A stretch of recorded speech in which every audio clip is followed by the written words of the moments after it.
다음 회가 새로운데 아마 갈수록 더 그런 기쁨이 그리고 감사의 고백이 여러분과 저를 통해서 자꾸 나오리라고 저는 믿고 있습니다.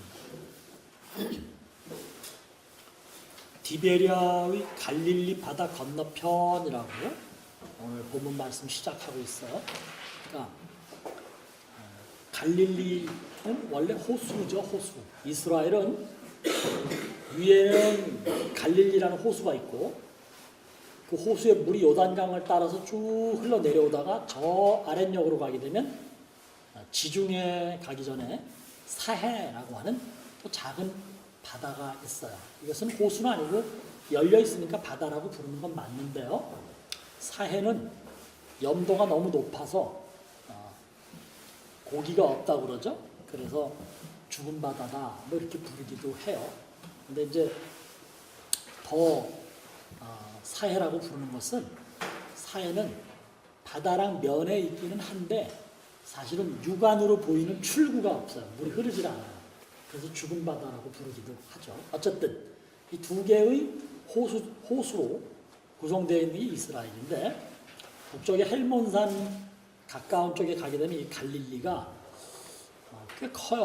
호수가. 그리고 아주 그 물이 수량이 많죠. 그래서 그 갈릴리를 중심으로 해서는 울창한 숲들이 나름 형성되어 있는 곳이고 갈릴리에는 또 고기들이 많이 살아요. 그래서 갈릴리 주변에서 어업으로 먹고 사는 사람들이 굉장히 많죠. 건너편이라고 얘기를 했는데 오늘 이 소위 오병이어의 이적이 일어난 장소 여기를 다른 성경에서는 이 사복음서가 다 오병이어를 다루고 있어요. 그런데 다른 성경에서는 이 동네 이름을 벳세다 이렇게 기명을 했어요. 벳세다라고 하는 곳은 베드로, 안드레, 빌립이라고 하는 세 명의 제자가 이 벳세다 출신들이죠. 이 디베리아라는 말은 사실은 영어식으로 발음을 하면 티베리아는 로마의 황제 이 시절에 티베리우스 황제가 있었어요. 그러니까 예수님이 공생애를 시작하시기 직전, 그러니까 주후 10년경부터 27년까지 이때 즉위했던 왕의 이름이 티베리우스예요. 헤롯 안티파스라고 하는 유대의 왕이 로마의 황제에게 아부하느라고 이 갈릴리 호수 부근에 비옥한 땅에 도시를 하나 건설했는데 그게 이제 티베리아라고 하는 도시예요. 왕의 이름을 그대로 따와서 왕의 이름을 지명으로 사용한 거죠. 실제로 여기는 예루살렘이 유대인들의 마음의 고향, 정신적 고향이라면 이 티베리우스라는 이 땅은 유대의 왕이 행정의 중심지로 삼은 거예요. 오늘날로 말하자면 원래의 수도는 예루살렘인데 행정 수도를 세운 거죠. 우리나라도 행정 수도가 있죠. 세종시. 그런 식이에요. 나중에 주후 70년에 예루살렘 성이 다 함락되고 예루살렘 성터가 없어지거든요. 그러고 나서는 로마가 함락을 해버려요. 그리고는 이 티베리우스라는 이 땅을 진짜 잘 키워내죠. 번성시켜요. 그리고 유대인들도 예루살렘은 허물어졌기 때문에 더 이상 거기서 활동을 할 수 없어서 유대의 랍비들, 성경을 연구하는 학자들이 이곳으로 모여듭니다. 그래서 여기서 탈무드라는 유대인의 그 유명한 교육 도서가 있죠. 탈무드도 여기서 편집이 되고 출판이 됐다라고 알려지는 도시가 바로 이 티베리아입니다. 앞서 이제 이 6장에 오기까지 예수님이 몇 가지의 이적 사건들을 행하셨어요. 그런데 다른 복음서에는 요한복음에서 기록하지 않은 더 많은 이적 사건들이 나타나고 있어요. 그러니까 예수님은 이제 공생애를 시작하시면서 한 1년쯤 지나는 동안에 곳곳을 다니시면서 많은 이적들을 일으키신 거죠. 그래서 사람들이 예수님을 따라다니기 시작한 거예요. 요즘에 그 연예인들 따라다니는 친구들 있죠.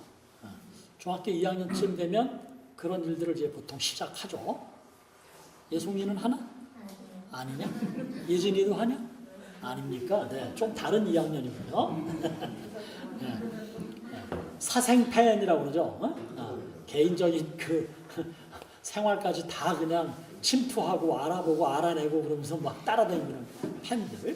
예수님도 그런 팬들이 굉장히 많이 있었어요. 그런 연예인들을 아이돌이라고 부르죠.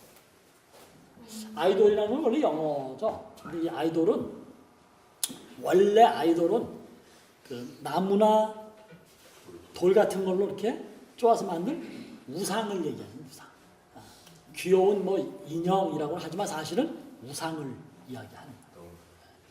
여기 이제 철학에서는 여기 좀 개념이 조금 바뀌어요. 어떻게 바뀌느냐 하면 어떤 편견이나 선입관 때문에 원래의 원형이 변형을 부를 때 아이돌이라고. 철학적 용어로는 또 그렇게 부르기도 해요. 그러니까 우리가 사는 세상이 별로 재미가 없는 거야. 어른들은 정치도 경제도 마음에 드는 게 없고 내가 원하는 대로 안 되잖아요. 그리고 자꾸 뭐 경제가 어려워지니까 먹고 살기도 힘들어지고 청년 실업이 난리가 나고 그거에 못지않게 또 우리 이성호 집사님이 엄청 걱정하고 계시는 당신의 소명이라고 여기는 노인의 일자리 문제, 이것도 지금 심각하잖아요. 이런 어떤 틀어진 세상 속에서 거기만 보고 있으면 살맛이 안 나니까 옮겨놓고 이렇게 보면 뭔가 살맛이 나는 게 나타나는 거예요. 그게 이제 소위 아이돌이라고 부르는 거죠. 아이들에게는 그게 연예인이 되는 거예요. 어른들에게는 그게 또 다른 무슨 정치인이 나올 수 있는 거죠. 예를 들면 뭐 예전에 그 우리나라 이 정치인에 대해서 아주 그 아이돌 현상이 나타났던 정치인들 말하자면 최근에는 이제 노무현이라는 대통령을 볼 수 있죠. 그분을 따라다니는 소위 노무현의 사람들, 노무현을 사랑하는 노사모, 뭐 대단합니다. 거기 가면 뭐 엄청난 웬만한 연예인은 저리 가랍니다. 지금도 고인이 되신 지 여러 해가 되는데 아직도 그 사람들이 우리 사회 한 부분을 차지하면서 영향력을 주고 있죠. 좋은 것든 나쁜 거든 그러고 있어요. 그런 것들이 이제 소위 아이돌 현상이라고 이야기할 수 있습니다. 예수님은 원형대로 움직이신 분이니까 사실 아이돌이라고 말할 수 없죠. 예수님은 뭔가 편견이나 선입관에 의해서 예수님의 상이 틀어지지는 않았어요. 다만 유대인들 가운데 예수님을 싫어하는 사람들은 예수님에 대해서 굉장히 잘못된 시각을 가지고 있었어요. 그러나 지금 예수님을 따라다니는 이 사람들은 예수님에 대해서 어떤 생각을 가지고 있을까? 이적을 많이 보았기 때문에 예수님을 따라다니면 예수님이 어떤 기적을 일으키거나 사건을 일으키시는 걸 내가 볼 수 있겠지. 혹은 경험할 수 있겠지. 조금 더 나가면 내가 병이 났거나 내게 어떤 현상이 일어나서 내가 그 사건의 이적의 주인공이 될 수도 있겠지. 뭐 이런 생각을 가지면서 예수님을 이제 따라다니는 수많은 사람들이 있었어요. 본문 말씀에는 그들이 왜 예수님을 따라다녔냐면 표적을 보려고 따라다녔다. 이렇게 이야기해요. 표적이라는 건 도대체 뭘까?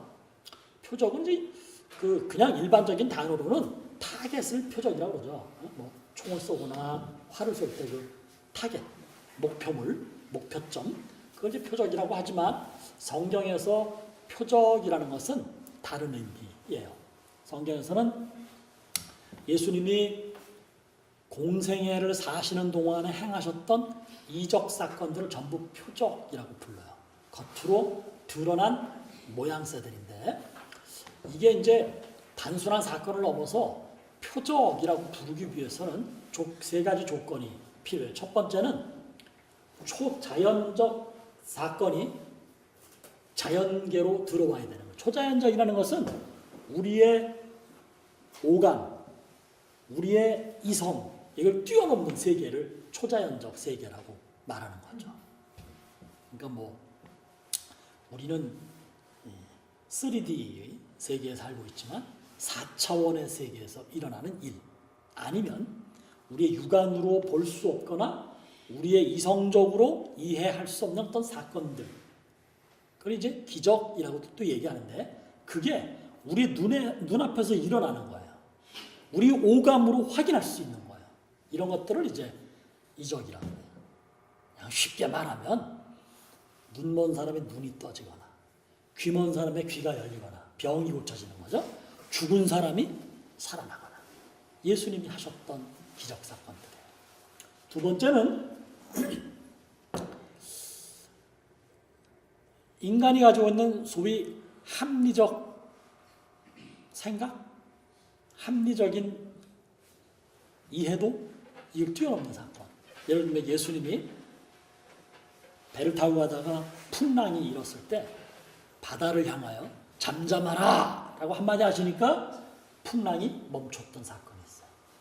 예수님이 제자들을 먼저 건너가라. 제자들이 배를 타고 이 갈릴리 호수를 건너가고 있는데 뒤늦게 출발하신 예수님이 배를 타고 오시는 게 아니라 바다 위를 걸어서 오신 사건이 있어요. 이해할 수가 없는, 흉내낼 수가 없는 사건들이죠. 이런 것들도 표적이에요. 세 번째는 이 두 가지 사건이라고 해서 무조건 표적이 되는 것이 아니라 이 세 번째가 꼭 필요한 거예요. 뭐냐면 그 사건을 통해서 하나님의 뜻이 드러나거나 그 사건을 통해서 하나님의 영광이 나타났을 때 이걸 표적이라고 성경은 말씀하고 있어요. 예수님은요, 곳곳에 다니시면서 여러 가지 기적들을 일으키셨는데 그것들이 우리는 이해할 수 없는, 우리는 흉내낼 수도 없는, 더러는 우리가 오감이나 이성으로는 이해하거나 받아들이기 어려운, 그런데 그 사건을 통해서 하나님이 영광을 거두시거나 혹은 그 주변에 있는 사람들이 뭔가 깨달음이 있었던 그런 사건들이 예수님이 통해서 다 일어났죠. 오늘 벳세다 광야라는 곳에서 오병이어의 이적. 오병이어는 저는 보내지 않았는데 우리 백승현 집사님이 역시 일본어와 중국어를 잘하세요. 그런데 이걸 한자로 딱 바꿔서 떡병자와 고기어자를 갖다 쓰셨어요. 고기어자는 뭐 다 쓰죠. 떡병자는 사실 좀 평소에 보통 사람들 잘 안 쓰죠. 떡병자를 떡 5개와 물고기 2마리로 5,000명을 먹인 사건. 이 사건을 통해서 예수님은 그냥 야 배고픈 사람들 다 먹여, 잔치야, 축제야, 여기에만 개념이 있었던 것이 아니고 이 사건을 통해서 예수님은 무언가를 우리에게 보여주시는 놀라운 일이에요. 원래 예수님은요 6월절이라는 유대인 최고의 축제입니다. 6월절이 되면 반드시 예루살렘 성전을 가셨어요. 거기서 제사를 드리는 일에 참석하시고 유대인으로서의 의무죠. 그리고 그곳에서 구약성경 말씀을 가지고 논쟁도 하시고 또 그곳에서 말씀을 가지고 사람들을 가르치셨어요. 그런데 이 6월절에는 예수님이 예루살렘으로 가지 않고 갈릴리에 머물러 계셨어요. 여기서부터 이제 뭔가 다른 행보가 있었던 거죠. 예수님이 특별히 그때의 6월절 날은 부자들이 모이고 정통 유대인들이 모이는 예루살렘 화려한 곳에 가시기보다는 가난한 사람들이 있는, 병이 들어서 성전 제사에 참여할 수 없는 사람들, 혹은 가진 게 없거나 직업이 너무 험한 거여서 성전 제사 공동체에 들어갈 수 없었던 사람들이 남아있는 이 갈릴리 호수 부근에 거기서 예수님이 6월절을 보내셨다라는 이야기. 사람들이 예수님을 엄청 따라다니는데 숫자가 꽤 많았어요. 남자만 5,000명이라고 했어요. 이때 남자라고 하는 개념은 우리나라에도 옛날에 조선시대 장정이라는 표현이 있었어요. 장정은 20세가 넘은 성인 남자를 의미하는 거죠. 우리나라도 옛적에는요, 요즘은 이런 얘기하면 큰일 나는데 여성들을 인격체로 별로 취급하지 않았죠. 그래서 사람 숫자를 셀 때도 여성은 빼고 세거나 또 어린아이들은 언제 죽을지 모르는 거예요. 그래서 인격체로 취급하지 않아서 어린아이들도 숫자에서 빼곤 했어요. 옛날에. 미안하다 치미나? 그때는 너무 안 돼. 유대인들도 똑같았어요. 그래서 성경에 남자만 5,000명이라고 얘기하는 얘기는 20살쯤 넘은 성인 남성만 5천 명이라는 얘기예요. 성인 남성이 5천 명이면 그 무리들 속에는 여성들의 숫자는 보나마나 남자들보다 더 많지 않았을까. 또 이때는 애기도 많이 나던 때예요. 애들이 많은데 학교도 없어요. 갈 데도 없네. 애들이 다 따라다니는 거죠. 엄청 많이 왔을 거다. 1대1의 비율로 본다면 한 15,000명쯤 모이지 않았겠느냐. 여성이 더 많았을 거다. 아이들이 더 많았을 거다. 그래서 보통 학자들은 한 2만 명으로 봅니다. 여러분, 2만 명이 예수님을 따라다니는 거예요. 요즘에 잘 나가는 그룹이 뭐가 있지? 방탄소년단. 네. 뭐 2년 연속해서 최고의 SNS 기록을 세운 방탄소년단. 미국에서 유명한 3개 우리로 말하면 중앙방송사의 음악 프로그램에 출연한 방탄소년단. 대단할 거예요. 걔들이 우리나라에 오면은 사생 팬들이 한 2만 명쯤 따라다니까 예수님은 2만 명이 넘는 사람들이 언제나 따라다녀. 이들에게 예수님이 말씀을 먹이셨는데 육신의 배고픔을 아셨던 거죠. 가난한 사람들이니까. 가진 게 없는 사람들이니까. 먹는 것보다 굶는 게 더 많았던 시절이니까. 그래서 예수님이 이들에게 뭘 좀 먹여야 되겠는데 뭘 먹였으면 좋겠느냐. 어떻게 먹였으면 좋겠느냐를 빌립이라는 사람에게 문제를 준 거야. 야, 빌립아, 얘는 이 사람들한테 뭘 좀 먹였으면 좋겠다. 어떻게 했으면 좋겠냐? 빌립이요, 이 두뇌 회전이 빠른 사람이에요. 수학적 능력이 있는 사람이죠. 딱 훑어보니까 한 2만 명쯤 돼 보이고 2만 명에게 삼각김밥 1,000원짜리를 하나씩 먹이더라도 2만 명에게 1,000원짜리를 먹인다. 그러면 1,000만 원은 필요하구나. 삼각김밥 하나 가지고 되겠냐? 2개는 줘야 되지 않겠냐? 그럼 2,000만 원은 필요하겠구나. 딱 계산이 나오는 거예요. 그래서 빌립이 대답한 게 200데나리온이 필요합니다. 1데나리온은 노동자의 하루 품삯이에요. 요즘에 제가 얼마나 받는지 정확하게 모르지만 시급을 계산한다면 한 10만 원쯤 하루 종일 일하고 10만 원쯤 받는다고 칩시다. 그러면 200명이 10만 원을 받으면 2천만 원이 딱 나오는 거예요. 정확하잖아요. 그런데 문제는 그럼 2천만 원을 어디서 나느냐는 거죠. 누가 2천만 원을 헌금할 수 있겠나. 예수님도 없고 제자들도 없고 거기 온 사람들 가운데 누가 이 사람들 밥 먹인다고 2천만 원을 헌금할 사람, 기부할 사람은 아무도 없습니다.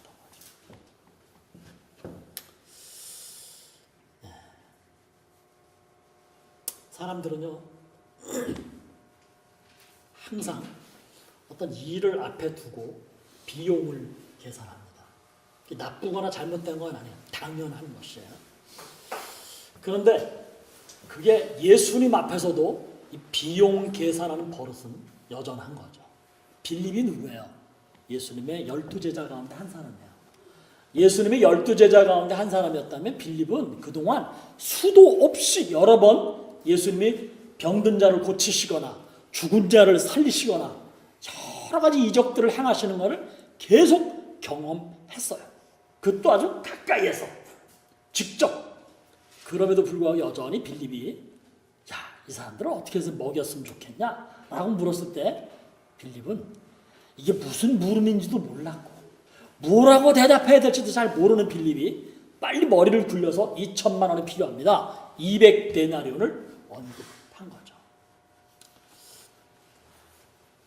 예수님은 생각이 달랐어요. 말씀해 보면 빌립이 그런 식으로 대답할 줄 예수님 미리 아셨고 예수님의 방안은 따로 있었음을 암시해 주고 있어요. 아직 빌립이 예수님의 제자로서는 철이 덜 들은 거죠. 이 철이라는 것은 24절기, 우리나라의 독특한 동양의 24절기를 철이라고 얘기하죠. 입춘, 입하, 입추, 입동 4계절이 들어서는 그 다음에 해의 길이를 가지고 춘분, 하지, 추분, 동지 동지가 뭘까? 동지가 뭐야? 팥죽. 팥죽. 동지에는 팥죽 먹는 거 맞아요. 악귀를 쫓는다 그래서. 그 동지는 해가 가장 짧을 때죠. 밤이 가장 길 때죠. 춘분과 추분은 밤과 낮의 길이가 같고 이런 것들. 그 입춘부터 시작되는 절기죠. 그래서 이제 뭐 대동강에 물이 풀린다는 우수, 또 잠자던 깨구리가 튀어나온다는 경칩, 뭐 이런 것들도 다 절개 24절기에 들어가는데 이게 왜 나온 거냐면 농사를 짓기 위해서 이 달력이 필요한 거예요. 농사는요 때를 놓치면 농사를 지을 수가 없어요. 농사를 망치는 거예요. 그래서 농사를 잘 지으려면 철을 알아야 되는 거예요. 철을 모르면 농사를 지을 수가 없어요. 아무리 힘이 좋고 농사할 준비를 다 해놔서도 철을 놓치면 농사를 못 지는 거예요. 그래서 철 지나가는 걸 모른다라는 얘기는 아직도 뭔가 세상 이치를 모른다 이런 뜻으로 얘기하는 거예요. 애들을 향해서 어른들이 철다구니 없는 것 같으니라고 이렇게 얘기하는데 사실은 어른들 가운데도 이 철을 모르면 철없는 거 되는 거예요. 여러분, 빌립은 예수님을 오랫동안 따라다니면서 예수님이 행하셨던 수많은 이적과 기사를 직접 경험했음에도 불구하고 어떻게 할까를 묻는 예수님 앞에 대뜸 돈 2천만 원을 필요하다고 이거 어떻게 하시겠습니까? 라고 예수님께 다시 문제 제기를 해버립니다. 아마도 제가 볼 때는 빌립에게 이 영적인 철이 부족하지 않았을까 싶어요. 어떻게 할까를 빌립이 어떻게 나올까를 바라보시는 예수님 앞에 빌립이 그저 육신적인 계산으로 200데나리온을 얘기했어요. 그런데요, 이 빌립의 200데나리온하고 너무나 대조되는 사건이 하나 생기는 거예요. 누군가가 작은 어린아이가 도시락을 하나 들고 왔는데 이 도시락의 내용이 바로 오병이어였다는 거죠. 누군지는 모르지만 그 아이의 도시락을 예수님께 갖다가 드렸어요. 어쩌면 예수님이라도 좀 잡수시죠 라고 대접한다는 의미에서 도시락을 드렸는지도 모르겠어요. 아니면 믿음이 있어서 야 이거라도 좀 어떻게 가지고 예수님께 가져와서 어떻게 해보자 그랬는지는 잘 모르겠어요. 그런데 5천 명이 넘는 2만 명이나 되는 그 수많은 사람들이 굶어야 하는 현실 앞에 200데나리온이 필요하다고 말하는 빌립의 계산 앞에 예수님은 어린 소년으로부터 받은 물고기 2마리와 딱 5덩어리라는 이 작은 볼품없는 도시락을 손에 받으시고 이 모든 문제를 단번에 해결해 버리셨어요. 그냥 놓고 보면 아주 볼품없는 도시락 1개에 불과해요. 근데 그것이 예수님의 손안에 들려지니까 한 사람이 먹기에도 부족한 초라한 도시락이 2만 명이나 되는 수많은 사람들이 배 터지게 먹고도 나중에 보면 12광주리가 남았다 그랬어요. 남을 만큼 크게 사용됐다는 이야기가 오늘 본문의 이야기예요. 어줍지 않고 엉겹결에 소위 개척교회라는 것을 여러분이나 저나 우리의 비전도 우리 운명에도 없어 보였던 소위 개척교회를 우리가 시작했어요. 교회라고 말할 수도 없어요. 왜냐하면 주일 예배만 드리는 거였으니까. 다른 건 할 수가 없었으니까. 3월에 처음으로 재직회를 가지면서 제가 제안했던 것이 당장은 아니지만 여름 지나서쯤은 작은 공간을 우리만의 공간을 한번 만들었으면 좋겠다라는 숙제를 제가 던졌습니다. 그리고 그것을 5월 재직회 때 조금 더 발전해서 의논하기로 했는데 그 5월이 되기 전에 우리 안에서 작은 사건이 하나 생기면서 저도 충격이 컸고 여러분들도 충격을 받으면서 재직회를 아예 제가 하지 않았죠. 7월 재직회로 옮기겠습니다. 그런데 7월 재직회도 뭐 제대로 열리지 못했는데 그 7월이 가기 전에 한 남자가 나타나셨어요. 그분이 이성호 집사님. 이분이 오신 첫날 예배를 드리고 나서 너무나 쉽게 그냥 계속 나오겠습니다. 제가 그러셔서 제가 저러니 우리 다 알지도 못하는데 목사라고 나를 처음으로 만나는데 오자마자 계속 오겠다고 말씀을 하시는데 진짠가? 제가 속으로 죄송합니다 집사님 그랬습니다. 그런데 좀 있더니 민경원 형제를 통해서 어쩌면 예배당을 우리가 좀 이렇게 저쪽에서 예배를 드릴 수 있는 공간이 생길지도 모릅니다.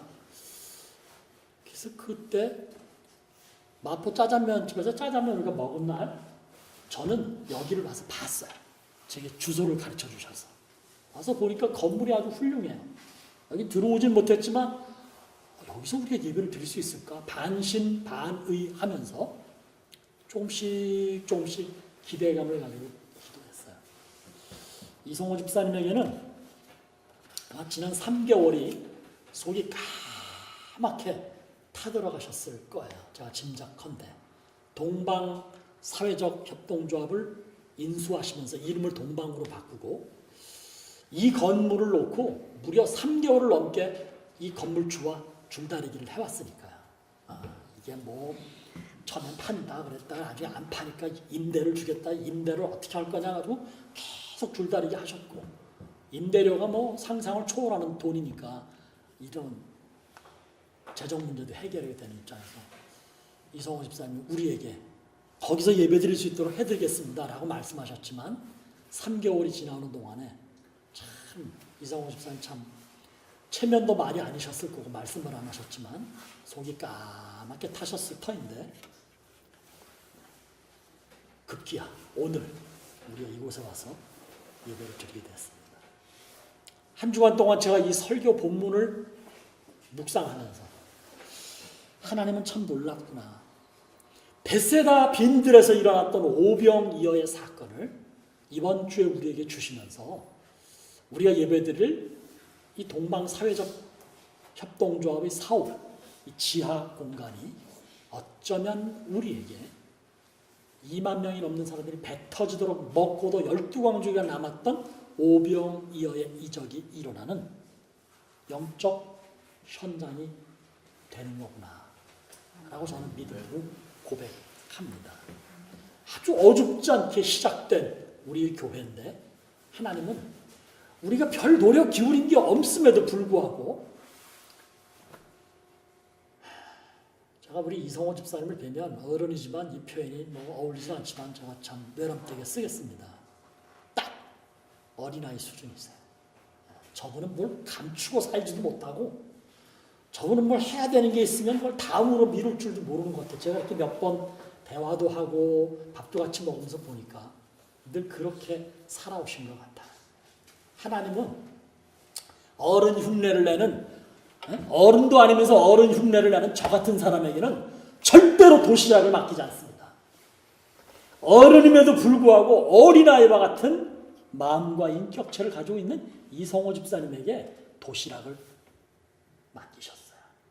그랬더니 이 어린아이가 예수님께 도시락을 건넸던 것처럼 이성호 집사님이 나무십자가 교회를 염두에 두고 이 동방사회적 협동조합을 하나님께 드린 거죠.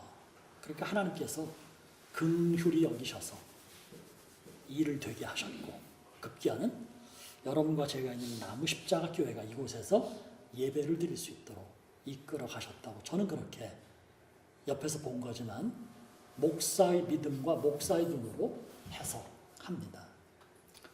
사랑하는 나무가족 여러분, 저는 믿음을 고백합니다. 여기 이 자리가 하늘이 하나님께 영광을 돌리는 기적의 자리가 되리라고 믿습니다. 아멘. 저는 믿습니다. 여기 이 자리가 우리 나무가족들에게 앞으로도 계속해서 기적을 경험하는 자리가 되리라고 믿습니다. 아멘. 저는 믿습니다. 여기 이 자리가 이성호 집사님에게는 섬김과 나눔의 열매가 주렁주렁 열릴 사회적 협동조합 동방임은 물론이거니와 하나님을 사랑하는 성도가 함께 모인 나무십자가 교회로서 함께 하나님께 영광을 돌릴 복된 자리라고 저는 믿습니다. 저는 이곳에서 우리 서로가 섬김과 나눔으로 교회를 교회답게 만들어가고 이곳에 오는 사람들 그 누구도 소외되는 일 없이 서로 섬기고 존경하고 아끼고 사랑하는 사랑의 공동체가 여기서 반드시 꽃 피워질 것을 저는 확신합니다. 이 교회로 인해서 여러분 모두가 예전보다 더 행복한 하나님의 사람으로 예전보다 더 풍성한 영적인 삶을 누려가실 주님의 이름으로 축복합니다. 아멘. 하나님 감사합니다. 참 감격의 날, 마음으로부터 솟아오르는 이 감격과 감사를 어떻게 하나님께 돌려야 할지조차 준비하지 못한 저희들입니다. 긍휼히 여기셔서 그저 종과 교우들이 함께 마음으로 기도하는 것처럼 이곳이 하나님께 영광 돌리고 하나님을 기쁘시게 해드리는 기적의 자리가 되게 해주시옵시고 이곳이 교회가 교회되는 놀라운 역사가 완성되는 터전이 되게 해주시오며 이곳이 나무십자가 성도 모두에게 나눔과 섬김 있는 사랑의 공동체가 완성되는 곳 되게 해주시옵소서. 아울러 이곳이 이성호 집사님을 통해서 세워가는 동방사회적 협동조합이 부흥하고 번성하는 귀한 터전이 꼭 되게 해 주시옵소서. 예수님의 이름으로 기도드립니다. 아멘.